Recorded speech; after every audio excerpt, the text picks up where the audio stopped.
Hey everyone. Yes, it is true. After 1 year of not posting anything, I'm posting my second video in 1 week, which is an accomplishment that I'm pretty proud of. So I bought myself an ice cream cake, which is going to be awesome. Now today we're going to talk about the theory of multiple universes. Some of you creationists may have heard this theory thrown around by atheists, and some of you atheists may have in fact thrown this theory around yourselves. I've personally seen many atheists in my own comment section bring this theory up quite a few times. So what's the deal? What is it all about? Well, essentially it's a fantastic defensive mechanism for atheists. You see, atheists were pretty good at coming up with a God-free way to explain life on Earth. Evolution, despite all its absurd improbabilities, has really taken hold in the mainstream scientific community. So for a while, atheists were feeling pretty good. I mean, who needs God when we have evolution, right? But then some guys way smarter than me started pointing out that life on Earth is one thing, but explaining the birth of our universe is another. Because, you see, the universe can't evolve like organic life can. The laws of physics, the function within an atom, the existence of matter and energy, space and time, all the incredibly complex synergy of all these elements. All this stuff had to be in place from the start. Atheists couldn't rely on millions of years of slow, gradual change to produce this type of complexity and perfect balance. So how did we get so incredibly lucky?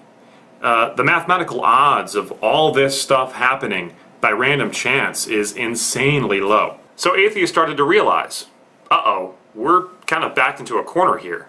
I mean, these intelligent design guys make a really good point. Of course, we won't admit that they make a good point. We'll keep acting like they're idiots, but they're kind of right. We've got to come up with some way to deal with this. We've got to put our minds together and find something. Because we simply cannot accept the notion that a designer is behind this. I mean, that's just not going to happen. So we've got to come up with something. So atheists thought, and they thought, and they thought, and then one day, bam, somebody figured it out. I know. What if our universe isn't the only universe? What if there are trillions and trillions of universes? And the rules in each universe are totally random. So every once in a while, simply by chance, a universe is made that has the perfect mix for everything to work. Yeah, so there's really nothing special about our universe.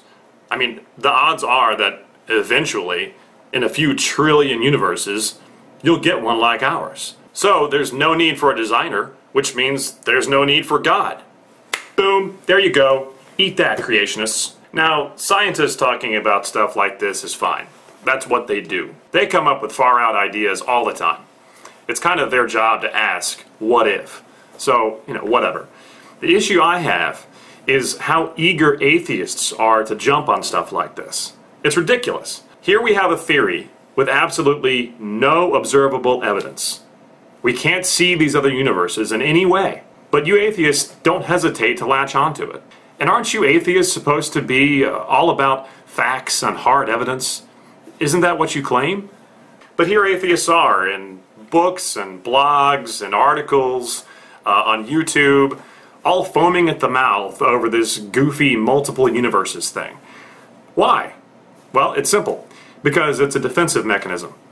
They're backed into a corner and they're grabbing at the only thing they can. Frankly, if I were an atheist and I saw that this was the best thing my side could come up with, I'd throw in the white flag. I'd start praying that night. I mean, come on. Seriously? Seriously? Can you not see how transparently desperate this is? Can you not recognize the hypocrisy of clinging to this theory, but then demanding Christians provide concrete proof? I mean, even if you're right, and there are multiple universes, you've still got to come up with a way to explain the raw materials that caused all these big bangs. It's just like we've been talking about, but on a bigger scale. Where did gravity come from? Where did matter, energy, space, and time come from? Or do you honestly believe that all these elements spontaneously created themselves trillions and trillions and trillions of times. Atheists, tell me something. At what point exactly does atheism start to get less weird than this? Okay, gang, that's a wrap. Thanks for watching yet again. Take care, be safe, and keep your eyes out for my next video.